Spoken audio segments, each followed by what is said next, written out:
This is Josh Olmsted. Welcome to Northwest Disc Golf's coverage of the Kitsap Classic. This is a B-tier event out of Port Orchard, Washington at the beautiful Horseshoe Lake Golf Course. Glad you could join us for some sweet disc golf action. Joining me on the coverage once again is CORY Jones of the Prodigy Disc Street team. You all ready to go, CORY? Oh, this is going to be good. Let's watch it. Absolutely. So on the final round card today, we have Kyle Crabtree, Nick Wood, Chandler Fry, and Cameron Sheehan. This is a 27-hole course, so we've got a lot of great final round coverage for you. Starting us off, this is hole 1, 285-foot par 3.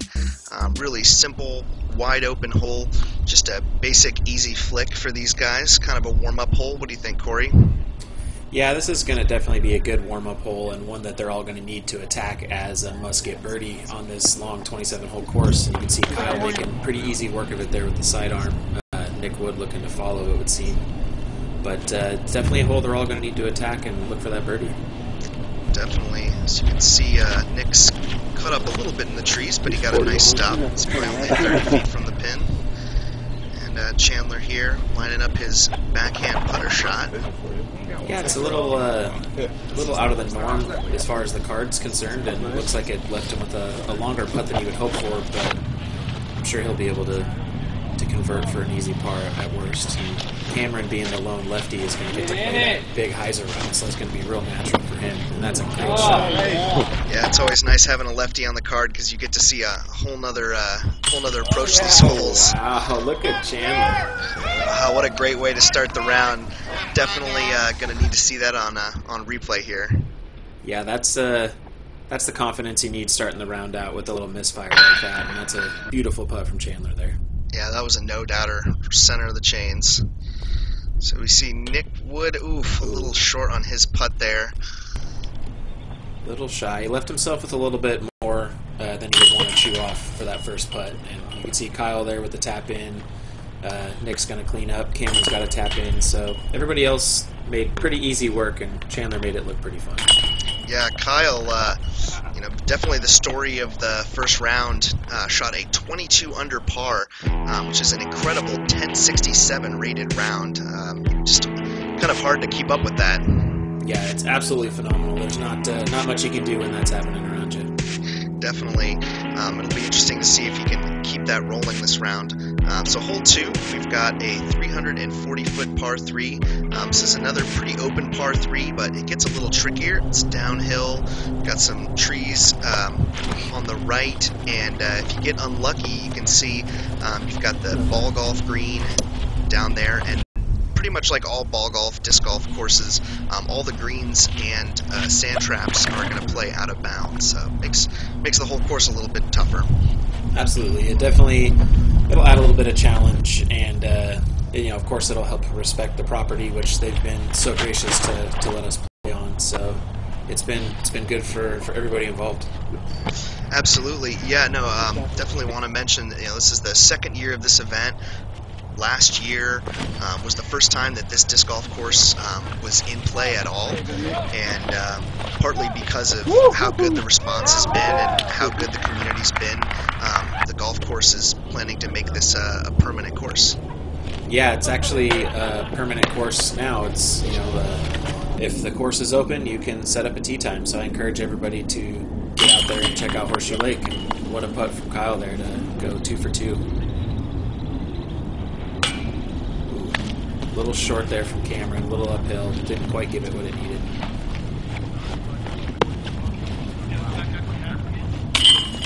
Nice birdie there for Nick. Definitely nice to have a tap in after missing the first hole. Yeah, putts seem to get easier when you do them from 2 to 3 feet, so that's a good strategy from Nick. Probably a good strategy for the whole round. I would agree. So on hole 2, Kyle and Nick get birdies, and Kyle pushes his lead to 6 strokes as we move on to hole 3. This is the first of quite a few par 4s on this course. This is one of the easier long holes, just sort of a warm-up par 4. It's 590 feet downhill. If you can get the drive out 400, 450 feet, you should have an easy chip into the basket, as there isn't really too much out of bounds in play. Yeah, and you're going to notice that most of these players on the card, pretty much all the players on the card, have some phenomenal distance in one way or another. And you see Kyle really got a hold of that one, so he's going to make short work of this par 4. Yeah, no, we'll be treated to an aerial show on this round. Absolutely. You see Nick's got a little bit more hyzer on it, I think, on the finish than wanted, but he's still got some good distance out there. Definitely, and it's definitely one of the fun aspects of this course is there's a really fun blend of scoreable par 4s, but also a lot of short technical par 3s. Absolutely. They made a really good layout for this course, including the 9 holes that they added to make a 27-hole layout. The permanent layout on the course is 18 holes, but they've done a great job on this course. Like you said, some are really scoreable, some are you got to play safer, but it's a great mix. Absolutely, and I was talking with TD Sam Huff before the round, and he really mentioned that it is really a team effort to get this course in and get all the 10 baskets. The West Sound Disc Golf Association, the South Puget Sound Disc Golf Association, definitely a community effort to make an event this big. 200 players out there for the weekend to make it possible. Yeah, the groups down there and really all over the state, but those 2 groups in particular, as far as this event and everything they do amazing things. So if you have a chance to support or get your hands into those clubs, I suggest you do it. Absolutely. Let's make it 5 instead of 5.5. You can see here that we've got a star frame first of the round. Not dark. That's all. That's always something you want to see. Definitely, as Kyle wraps up 3 in a row there to start round 2. Clearly showing no signs of slowing down, but everyone else has got 2 out of the first 3 as we move on to hole 4. Hole 4, this is a really fun hole. I really like this hole. 340-foot par 3. It's a dog leg right around these trees. It's a fairly simple hole, but you really have to commit to that turnover angle if you want to get it in there. It'd be easy to hit these trees early if you're not careful. Yeah, absolutely. Most all these players, being where they are in the pro division, are going to have some pretty confident shots in that turnover, like you just saw Kyle shoot there, and it looks like Nick going to follow suit. This will also play well for Cameron, being left-handed, just in the fact that, again, unfortunately, it looks like Nick caught a little cabbage there. But Cameron will have the ability to just throw a nice hyzer at it, so he's going to get to play this hole a little bit differently. But Chandler followed that turnover route perfectly. Wow, nice shot there. See if Cameron can follow suit. Stick his hyzer in there. That's a pretty nice shot there, about 20 feet short. Right, yeah, looked to be well inside the circle, should give him an easy chance. Ooh, Nick gave that one just a little bit too much gusto.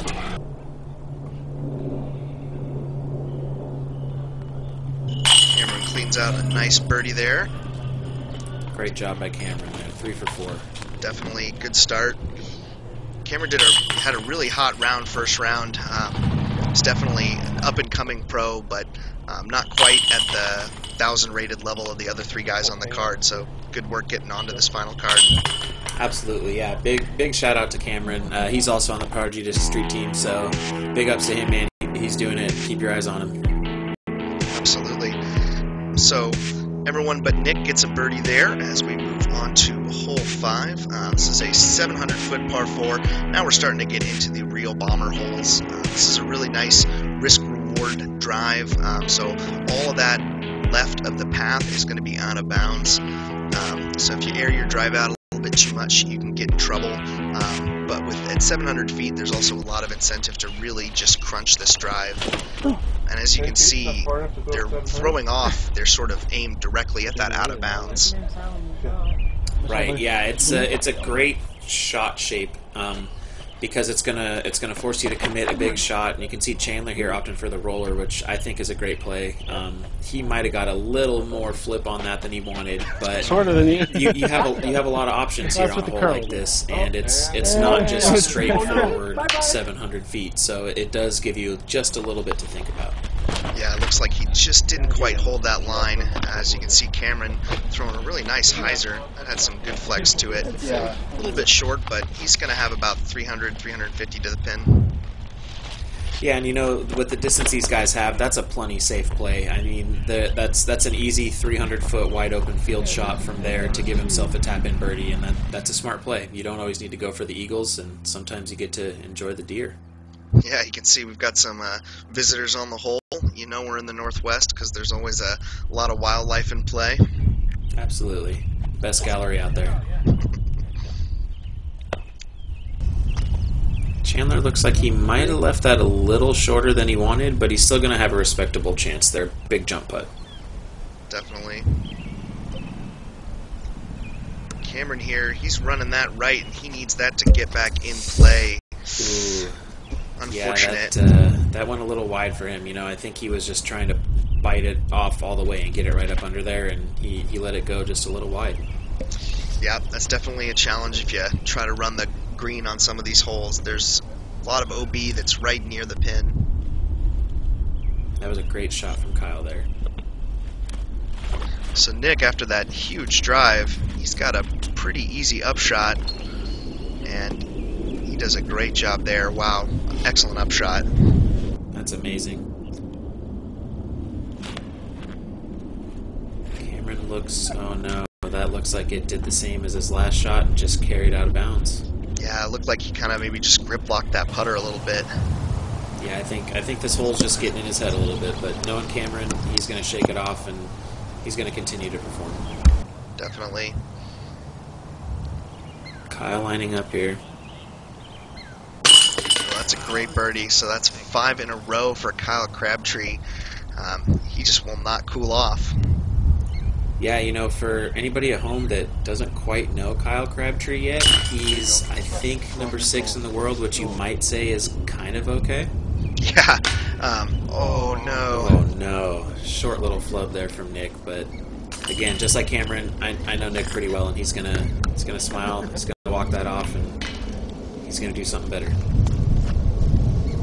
Definitely, yeah. So, yeah, as you were mentioning, Kyle now is rated 1039, and yeah, that puts him at 6th in the world, just going off rating. So even though he's not necessarily as much of a household name on the touring circuit, he's right up there with the best players in the entire world. As we look at hole 6, 310-foot par 3. This is a nice little elevated tee pad, and as you'll see on quite a few of these holes, they're driving from out of bounds, so you know it really forces you to be careful throwing, in this case, onto sort of a small peninsula, as that's a smoke and drive from Kyle there. Absolutely, and it seems to be pretty calm scoring conditions as far as the wind out there, so they're able to play these shots pretty naturally. I feel like Cameron may be the most challenged, being left-handed on the angle that this basket is, but even that being said, 310 feet, I imagine his sidearm game will have no problem tackling that.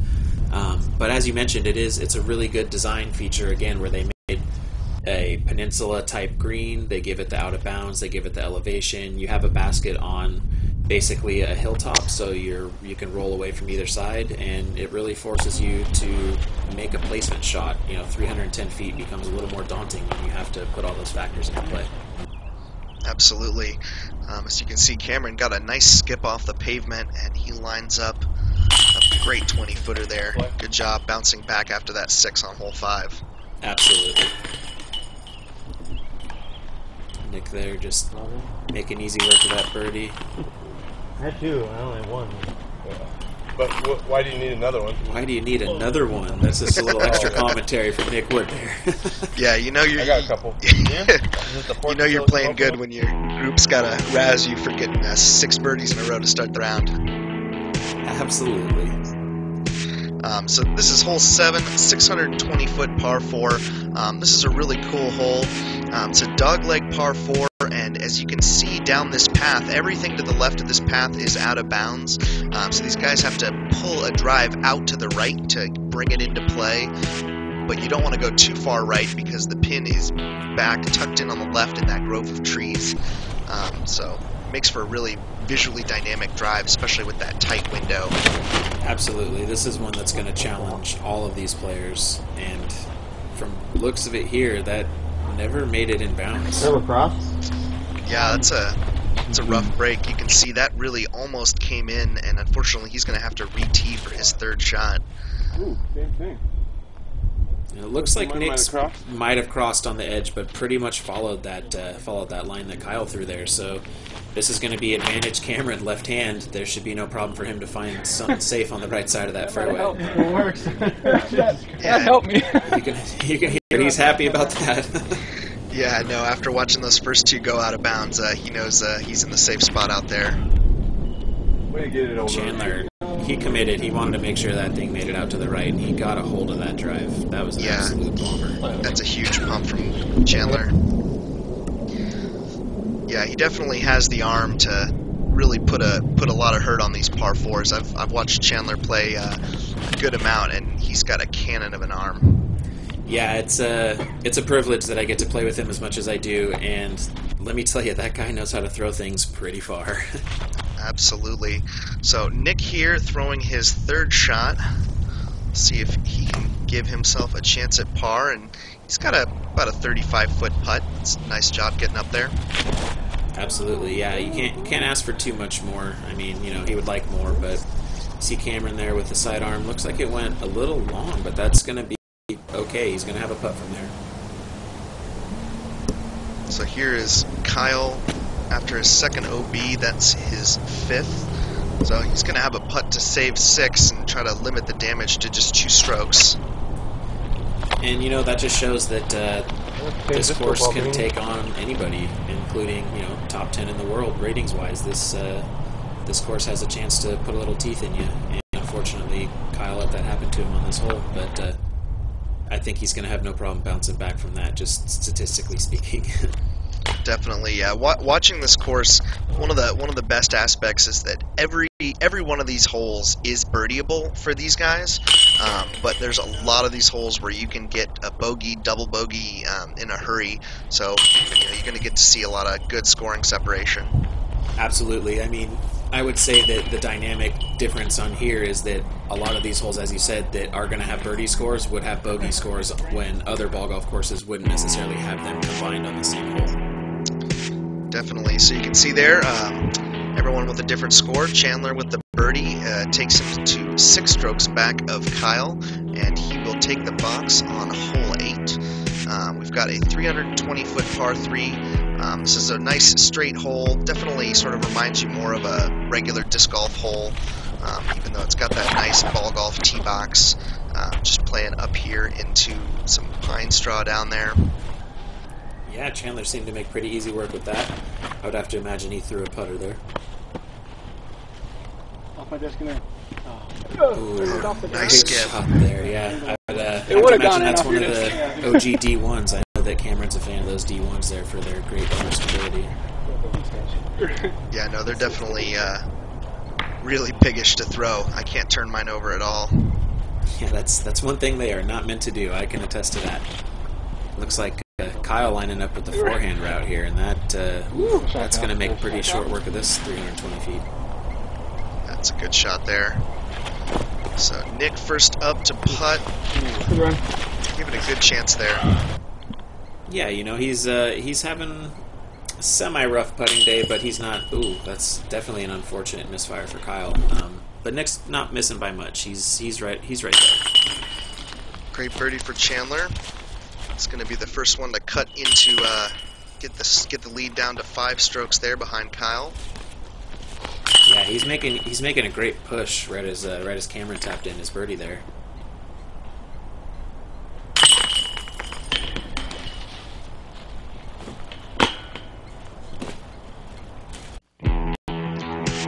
So birdies for Chandler and Cameron, and pars for Kyle and Nick as we move on to hole 9. This is one of the longer par 4s on the course. A really good chance to air out a big drive.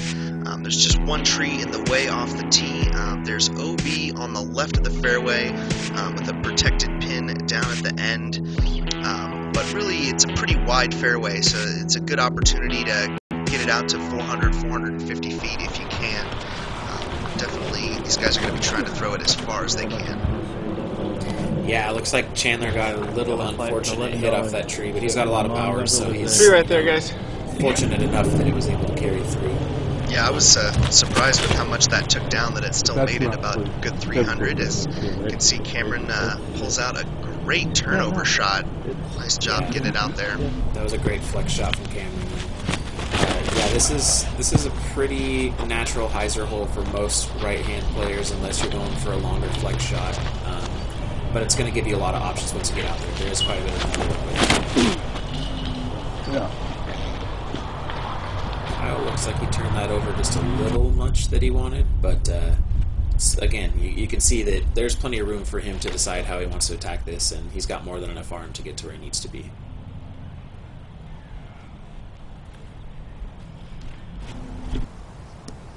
So you can see the basket is tucked back there on the right.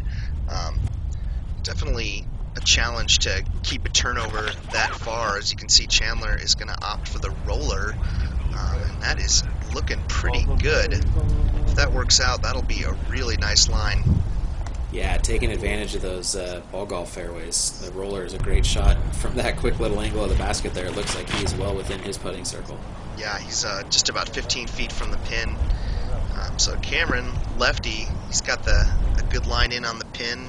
Comes up a little bit short, though. Probably just wanted a little bit more on that hyzer drive.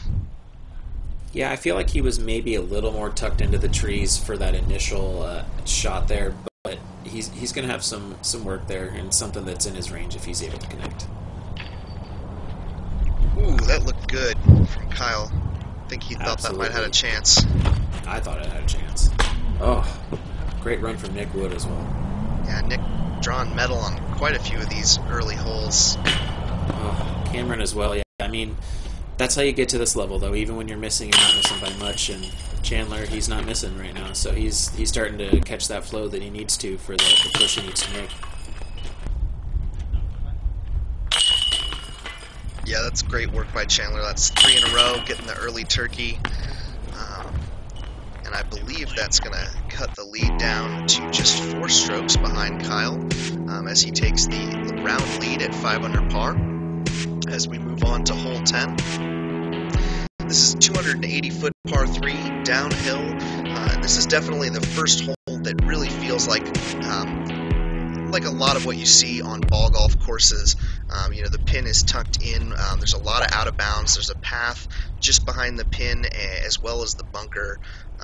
So it's definitely a definitely reachable birdie hole, but it's also a little nerve-wracking, and you can see there's even that the green down on the right, so there really isn't any safe place to throw it. As you can see, Cameron unfortunately ends up out of bounds there.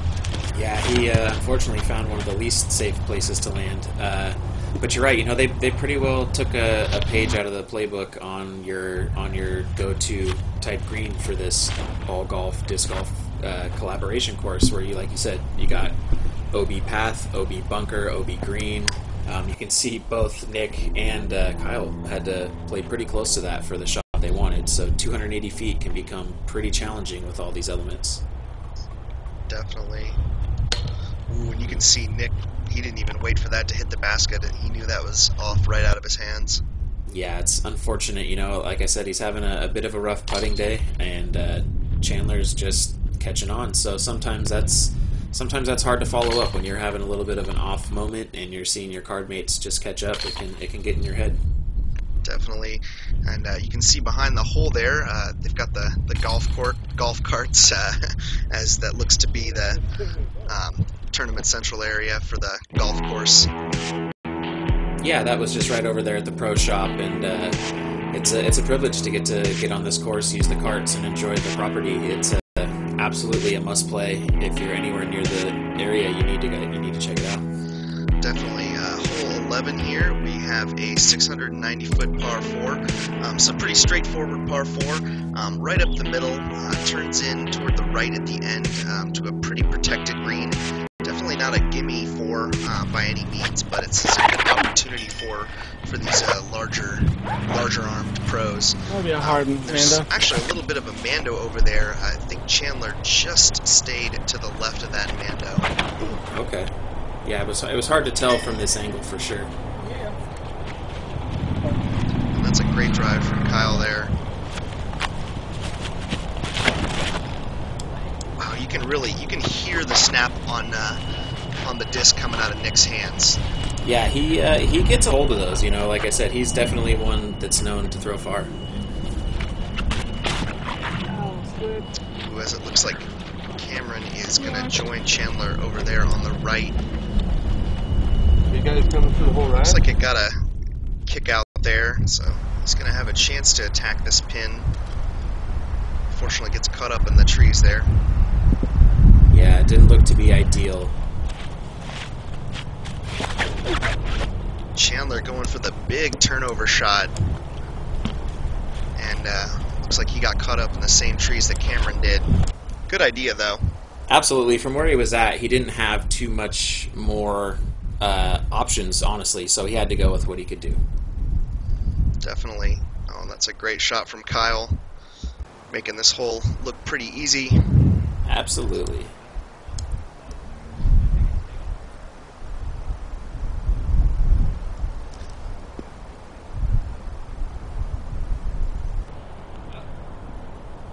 So here's Cameron from about 70 feet. Wow. Oh, what a shot. What a putt. Great shot from Cameron. As we take a second look here. Oh, that's right in the center of the chains. Doesn't really get much better than that form-wise. That's amazing. Great shot from Cameron. Chandler looked like he was trying to follow Cameron and didn't quite have the footing he needed. Got a little overzealous there, but style points for Chandler all day.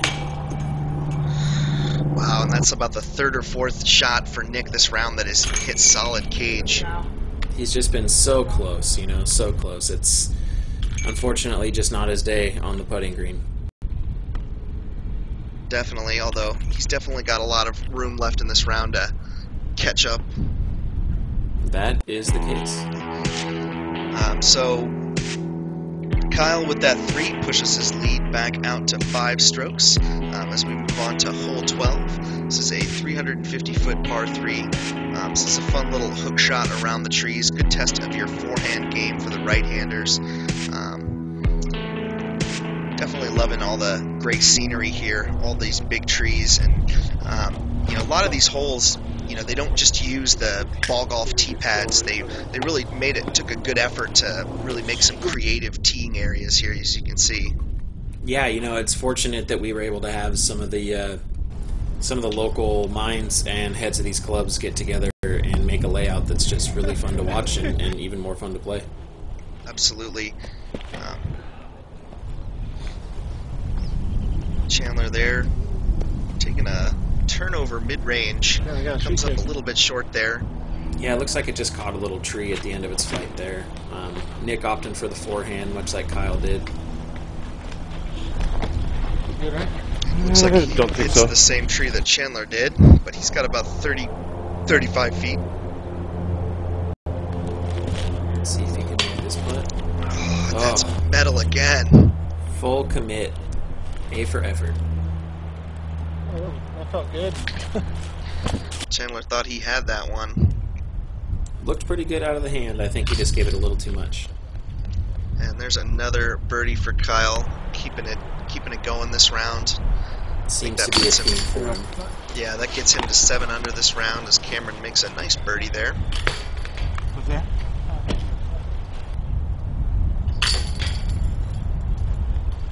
It's sort of amazing just to see how well Kyle did the first round. For him to get the same score as he had first round, he would have to get the next 15 in a row, which just goes to show just how flawless a golf he was playing earlier this weekend. Absolutely. So we move on to hole 13. This is a 275-foot par 3. This is a really nice technical hole. So there's OB on the right and left. So you can see that sort of path makes a little horseshoe. It's a peninsula green, so everything outside of the path is going to be out of bounds. Yeah, this is another great course design using the elements in play with the no, unfortunate skip there. And Oh, that almost doesn't looked look like it made it. Yeah, I thought it just might have had enough to skip over there.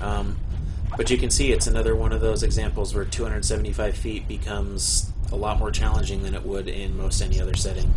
Yeah, and this one almost even looks a little bit longer there, although it could just be the nature of having those trees in the way at the end. Definitely not an easy 275-foot hole, though. Absolutely not. It's not one that you would classify as a gimme, but it's one that these players are all going to want. Definitely. Ooh. Kyle tickles out there, strong side. Oh,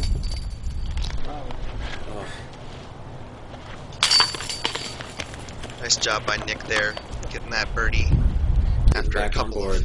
After a couple close misses. You can see the wind starting to pick up a little bit, though. Yep, definitely.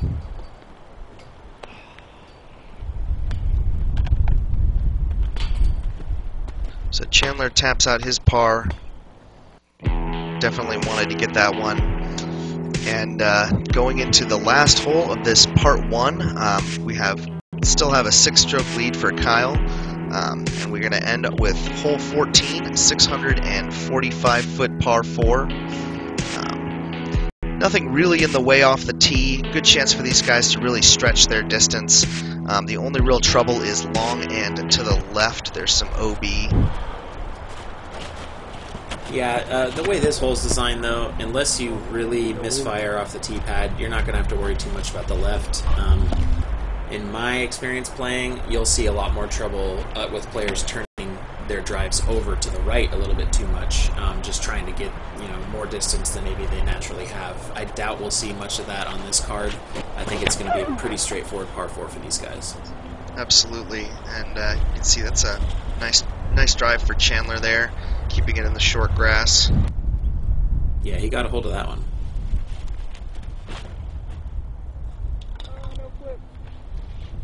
Ooh, looks like Cameron is gonna end up in the trees there on the right. Ooh, he's fortunate to have that window out, but again, that was more of the area that I was speaking about earlier that I feel most players find trouble. However, Cameron just absolutely navigated that that was perfect. Yeah, that was a gorgeous escape shot. So that's actually Kyle there. Switched over to the gray. Slight wardrobe change. And here's Nick. About 240 feet to the pin. And he cans a huge eagle. Wow, what a shot. Oh, wow. I have a feeling that one's going to get a replay. Absolutely. Oh, we're going to get to see a great camera angle here on the reverse. And I have to say this for the record. I just played with Nick Wood, and he told me he doesn't have a good sidearm, so I want every one of you to remind him of this next time you see it. Damn, baby. Yeah, that was I think it looked okay to me. Yeah, that was a beautiful shot there for Nick.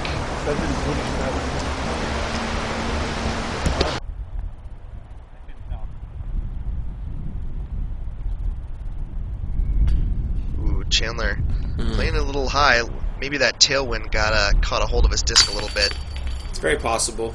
Nice job of recovering there, sinking the par. Absolutely. Nice birdie from Cameron. Little Do Squad PA3. Yeah. So that will do it for part 1. Definitely want to mention that there's a lot of different people who are really helped put on this event. TD mentioned Brian Jacobs, Chris Gilberts, Mike Foster, a lot of different people putting in the time and effort to make this tournament really special.